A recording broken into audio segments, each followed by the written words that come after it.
message from Starfleet, sir. And hello, everybody, and welcome to Sci-Fi Saturday with Let's Play Star Trek 25th Anniversary Edition, CD Enhanced Speech Edition, so much BS. So yes, On screen, Lieutenant. Message from Starfleet. What do you want? Proceed to the Alpha Proxima system. Okay. While the indigenous race on Proxima 3 has not reached a technological level commensurate with entering the Federation, and therefore under the protection of the Prime Directive of non-interference, yes. we do maintain a discrete monitoring satellite.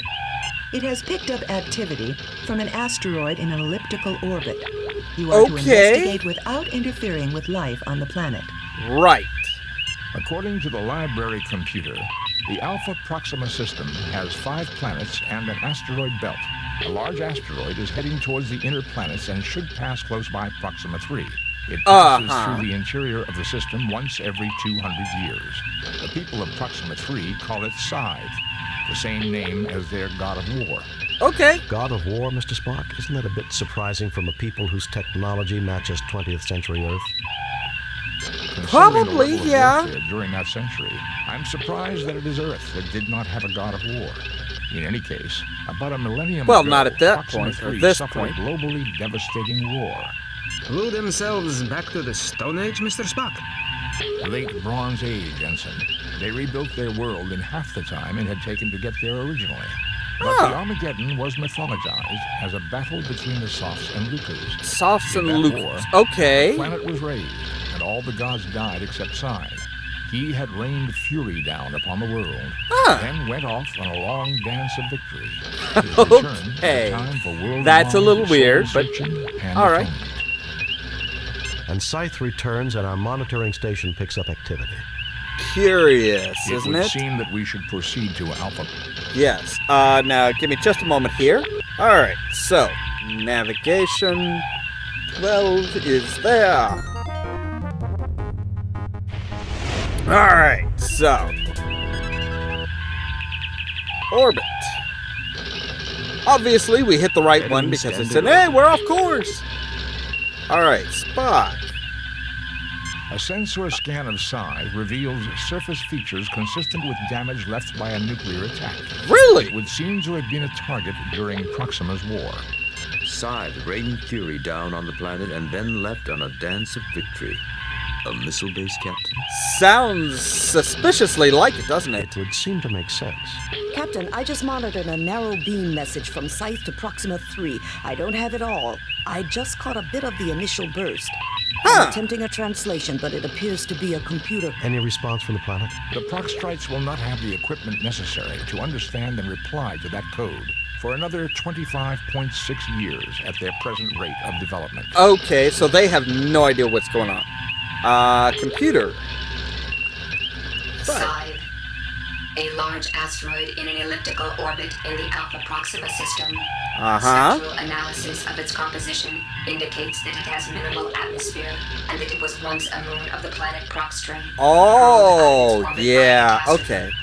The 17th letter of the Lucre alphabet is named Scythe, probably not by coincidence. Lucre. Okay, so let's look up the Lucre. Lucres, one of the 2 ancient cultures of Proxtra. See Sophs. Okay, right, we will. A man who made the most of his ability was a god. Their individualism put themselves at odds with the communitarianism of the Sophs. The Lucres used base 3. Their organization was based on units of 3, making up sets of 99. The number 99 was known to have religious importance to them. Okay. Sophs, one of the 2 ancient races of Proxtra. They lived in a highly advanced culture that valued the community ahead of the individual, which put them in conflict with the Lucres. The Sophs used base 4 in their mathematics, and their organization was based on units of 4 to make up sets of 100. Okay, so base 3. Base 3, the mathematical basis for the Lucre culture. There are 3 numbers in base 3, 0, 1, and 2.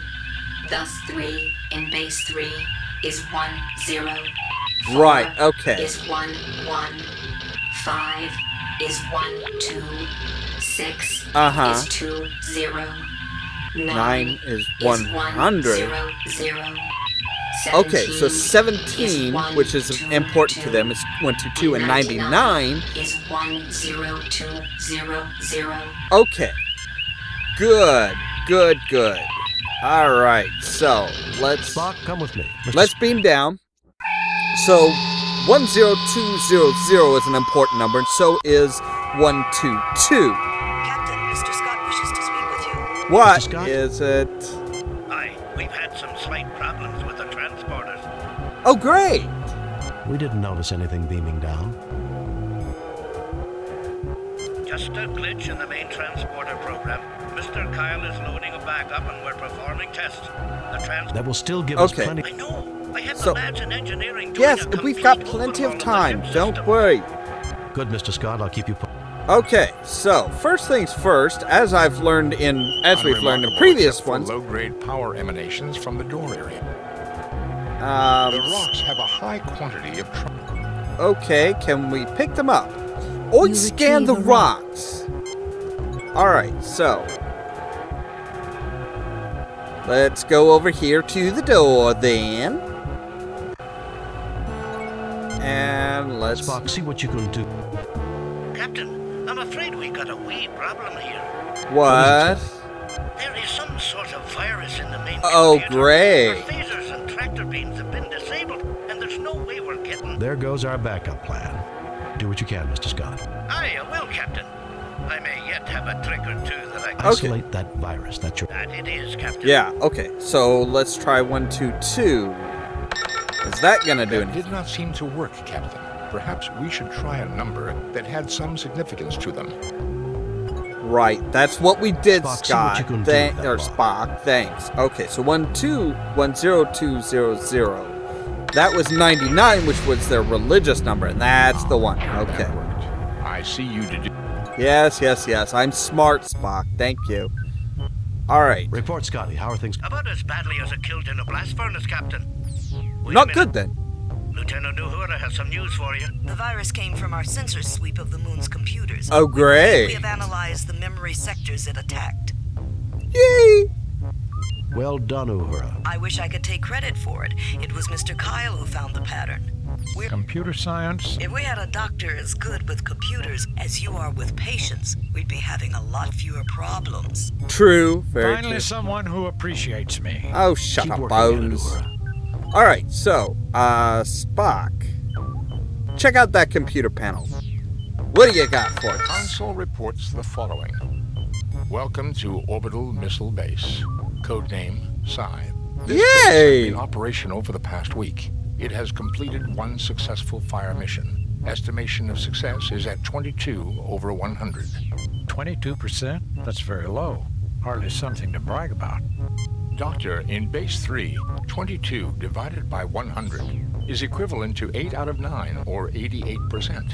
That's I would pretty think good. That's quite satisfactory, given this base's probable mission of destroying the soft Yeah. conditions on Proxtree. It says the base has been operational for a 88% week, is pretty but good. this has been here for 1,000 years. If the Lucres built this base with a clock that told the time by measuring the moon's rotational speed, or the gravitational forces generated by Proxtree and the sun, the computer may have calculated only a week of time has passed since its first action.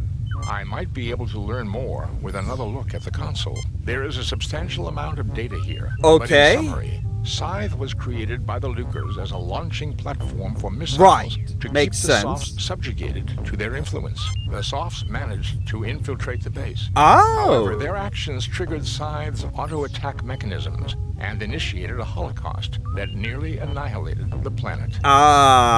Okay. One soft strike did, in fact, hit the moon and deflected it from its orbit. It has been dormant since then. And then it came close enough. So why has the base been activated again? Given the damage to the moon, its slow Right, rotation so- and orbit, it has never realized the war is over. Uh-huh. On this pass, for the first time, it has detected radio wave transmissions from Proxtree. Gotcha. Because it does not recognize them, it assumes the Softs are still active. Makes sense. Its transmission to the planet, Okay, I would so- assume, was some sort of a check beacon to see if it should continue its Right. They automated their weapons, which is always a bad idea. Always. Let's return to the ship and blast this place. Doctor, this moon... Spock is right, Bones. Yes, it is. Okay, come on. 1.327 million to 1. Okay, we gotta get going here, guys. Okay, so Spock, we need to get through this door, which the code probably is the number 17th letter, which is Scythe. Yeah. Fascinating. Okay, so here we are. Captain, we have a Q. Well done, Uhura. I modified Cutthroat C to exclude. Fascinating. The Klingons aren't going to be happy to learn that they helped us. Haha, Get the yes. tractor beams on. We could destroy some missiles manually, but if this complex decides to launch more than 10 missiles at a time, We're screwed. Understood. Right. The ball is... So, yeah, we This panel has a slot in it rather than a keypad. Good. The slot bears traces of triphosphorus silver. And The rocks power that is we picked currently up, running right, through it. okay, I have makes recorded sense. The pattern of this lock. Okay, so now we have a pattern for the lock.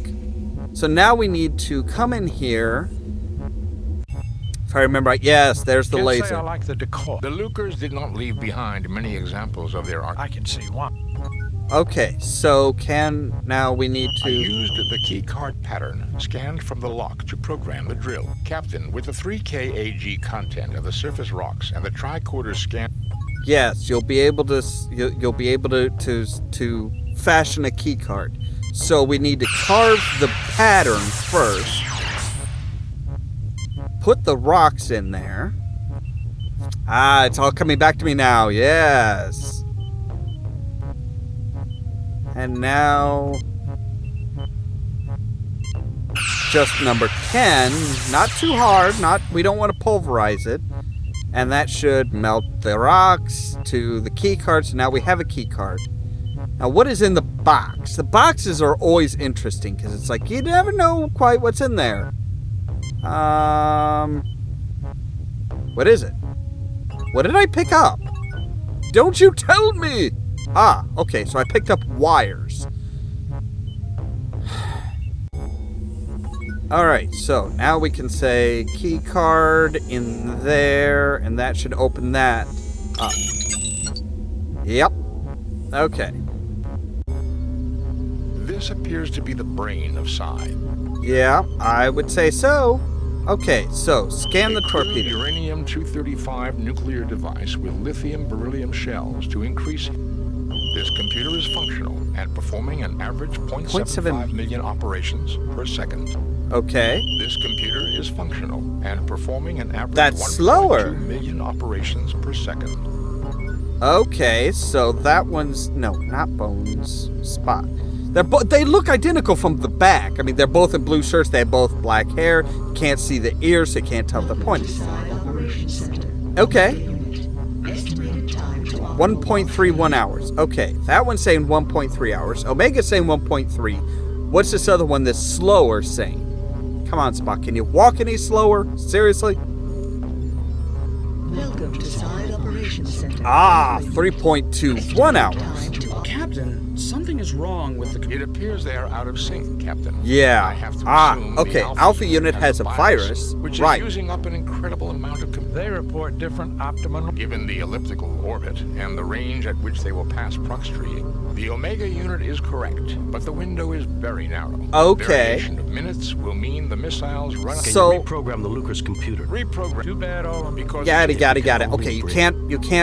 Yes, we need to bridge them, so we need to basically transfer the virus from one to the other, and that'll cause a glitch, that'll be a problem, and it should... The connector snaps into place. Okay, Spock, use Omega, check out Omega, what's it saying now? It was 1.3, 1.54 hours, so... Estimated time to optimal launch range is that the should affect... missiles will run out of fuel. Yay! It'll run out of fuel. Can we... Enterprise, how are the transporters, Scotty? They're operational again, Captain. Yay! Bring us home. Yes, so we've solved the problem. No missiles are going to hit the planet. They're going to run out of fuel and drift off into the sun, and boom, we're going to hold, Message from Superman Starfleet. 4. So, on screen, Lieutenant. We have read your report on the problems at Proxima 92%. and evaluate I'll take your performance at 92%. You and your crew received 3 commendation points. Yay! Alright, and that's the end of this episode, so as always, thank you so much for watching, and stay tuned for more from Ollamh Productions. And just to let you know, we'll probably do the next episode in the later on today for the second part of Sci-Fi Saturdays. So, cheerio! The top brass at Starfleet are impressed. Hard to believe that Earth came so close to the brink itself. Vulcans, too. Both, in the end, looked into the abyss and came to the only logical conclusion. Logic? Humans? Sometimes it is harder and braver to make peace rather than war. Wait a second, if that's supposed to be Kirk saying that, why did we hear Nimoy's voice? That doesn't make any sense. Sounds like emotion had its part to play in a positive sense, too. I don't know about you, but I'd like to bid an emotional goodbye to Alpha Proxima myself. Take us out of orbit, Mr. Seward. Hello? Oops, sorry, that was my foot. Okay. Excuse me.